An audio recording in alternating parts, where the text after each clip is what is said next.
Alright, hey and hello guys, I've got you zoomed in on my fly tying table. So I guess you guys know what that means. It's time for another fly tying video, right? Or I should say I have you guys zoomed in on my fly tying table, not my fly tying video.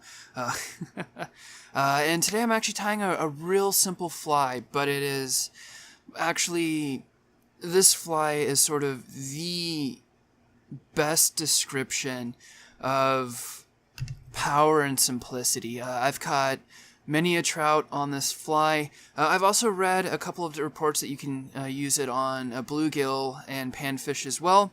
Once you guys see the fly, I'd reckon, and if you use a light enough rod, I reckon you'd be able to actually throw some heavy enough split shot on that and sort of drop shot it to get a couple of good hits. So that one would be pretty good.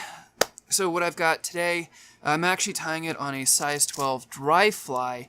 You don't normally tie this on a size 12 dry fly, but for the sake of the video, I decided to tie it on a slightly bigger hook.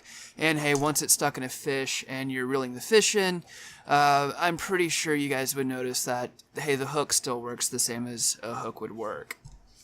So first things first, as you guys can see, I've got a bead on a hook. I'm not going to go into explaining how to select the correct size hook for the correct size bead. You guys can go ahead and look that up. I will give you guys that respect there. But first things first, what we're going to do is we're going to take our thread and we're going to go ahead and wrap this onto the hook here.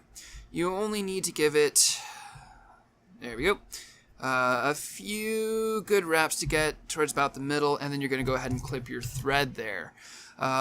Now, I do apologize that I am going to have to saw the thread a little bit because I found my wire cutting scissors, but I misplaced my thread cutting scissors, so I do apologize about that, guys. But yeah, what we're going to do is we're going to go ahead and wrap this more towards the middle of the hook, and then we're going to slide that bead up. Now, what we're going to do from here is if you have the bead here and you just try and start making wraps, it's just going to fall down in front of the bead. So the trick to that is we're first going to pinch the bead. We're going to bring the thread up and over the bead. Okay? And what that is going to do is that's going to lock that bead in place. And that's what we want for this. With the bead there, it's going to actually give it a little bit of weight. So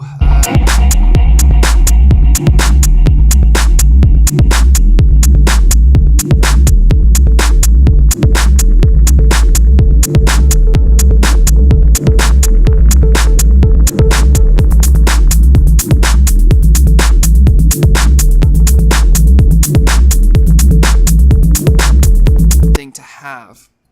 At least in my experience, it has been. So what we're going to do from here is we're going to take our thread back to the bend of the hook. Okay. So right about there will do just fine. Give it a couple of spins there for some strength. And then we're going to take our handy-dandy chenille. This fly is normally tied with white, however you can tie it with brown, you can tie it with red, you can tie it with chartreuse, you can tie it with pink. It comes in a wide variety of colors and this is a simple tie to fly. Actually, this here is one of the first flies that I actually learned to tie, and it has been a staple in my boxes ever since.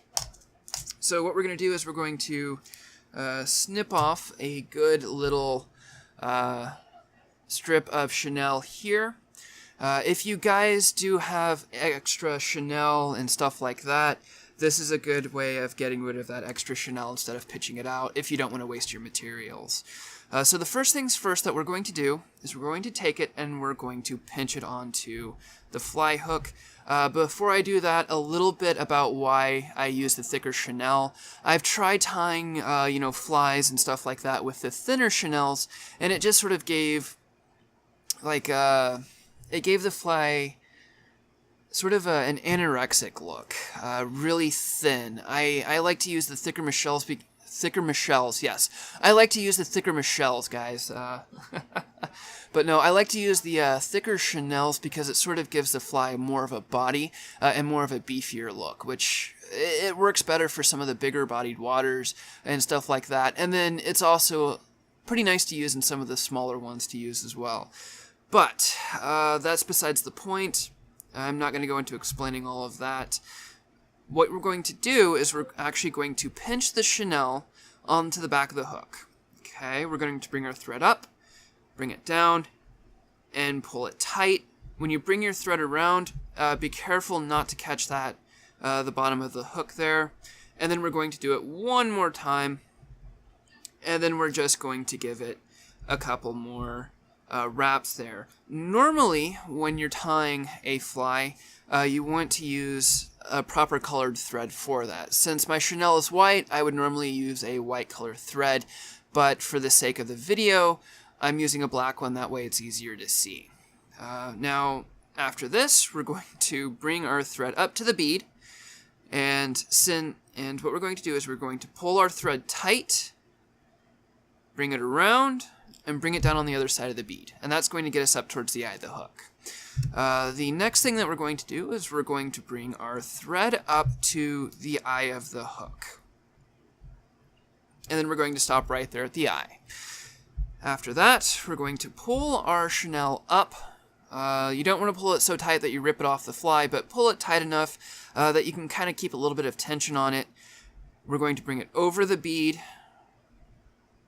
towards the eye of the hook. Okay? Then we're going to repeat the same step that we did for tying it onto the hook the first time. Give it a couple of wraps to secure it in. And then you may notice that it may actually slide over a little bit, but that's an easy fix. Just pinch it and then slide it back over. And this is your body of the fly here. And what we're going to do now is we're actually going to take our chenille and pull it back. And then we're going to feed it a couple of loops to sort of, well, not sort of, to secure that there. From this point, you're pretty much done. Now, you can either do a half knot and then tie that in. I prefer my whip finisher just because I feel that it actually gives it more of a secure knot there. Now, for this, it's easier. We're going to do a tuck method. We're going to pull it back, and we're just going to kind of tuck it in here a little bit. That way we're not catching it with our whip finisher while we're actually, whip finishing the end of the fly. What we're going to do is you're going to pinch the bead here at the top, put it on the thread, bring your thread up, and allow the whip finisher to spin. Pull where it spun up to the eye of the hook. Give it about a good 3 to 4 wraps. Let it go. Pull it down, and then just slide the hook out, pulling your thread in. From there, you're pretty much done with the fly, except for a couple of different finishes. Get rid of your thread there. Okay. And from there, we're just going to unravel this, and we're going to pull that up there. Now, you really don't want to have this long end sticking out there, so we want to actually clip the end here. Now, you can have a slightly longer front end if you want. I just sort of like to keep mine a little bit shorter, just for aesthetic reasons. I think it looks a little bit better for me. However, if you have a longer end and it catches fish, then good on you, right? Now, I explained what this was in the last video, but you didn't really get a good solid look at it.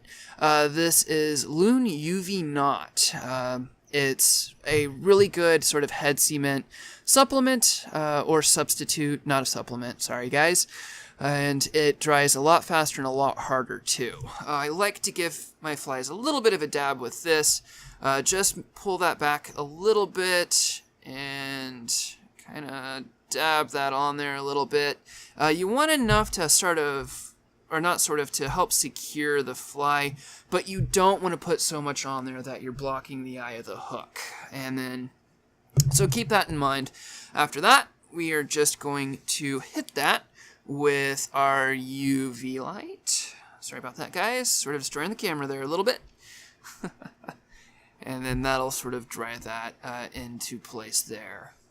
Now, once that is nice and dry, you are done with a San Juan worm. Now, a lot of the the more seasoned fly tires and whatnot, and I sort of accidentally gooped the eye of the hook, so that'll need to be cleaned out before it can be used.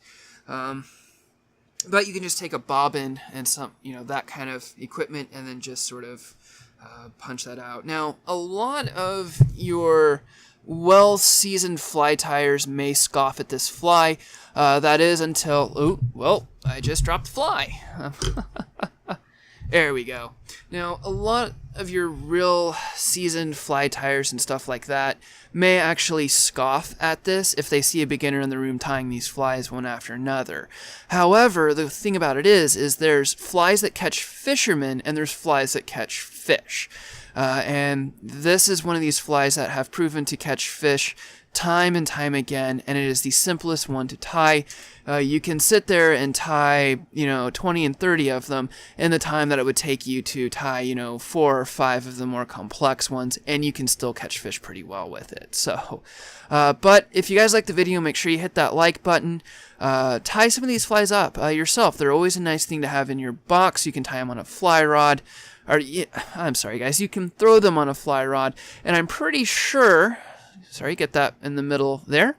And I'm pretty sure that if you guys throw enough, some weighty enough split shot on ultralight, you might be able to drop shot that, or you might be able to throw that on a float as well. So that's the San Juan worm, guys. Really good fly, a staple to have in your box. I would not be caught dead without one of these in a box somewhere. So, like I said, if you guys like the video, make sure you hit that like button. Share the video. Go ahead and get that out there, The information here could help someone out there somewhere. So, a couple of good shout-outs before I end the video is my man Cam. This guy's got a heart of gold. He's a good fisherman, and he sort of deserves to have some good love, and so make sure you check out his video there. Just tell him that the bald guy with a cool avatar sent you. He'll figure out the rest there. Another shout out goes to CC Sierra. She does some really cool artwork on her channel. She kind of makes my artwork look like the kind that you would throw on the fridge and forget about it. So make sure you give those guys some love. Thanks, guys. As always, thanks for tuning in. And cue that closer. Hey guys, thanks for tuning in. If you liked the video, make sure you hit that like button, and don't forget to leave a comment down below. Also, if you guys want to check out the other things, Facebook, Twitter, Tumblr, all of that's going to be in the description below, so don't forget to check that out. Also, if you guys do want to subscribe, don't forget to click that subscribe button. But if you guys don't want to, I'm not going to hold your arm behind the back. So, thanks for tuning in, guys, and I will leave that light on for you. I'll see you in the next video. Bye.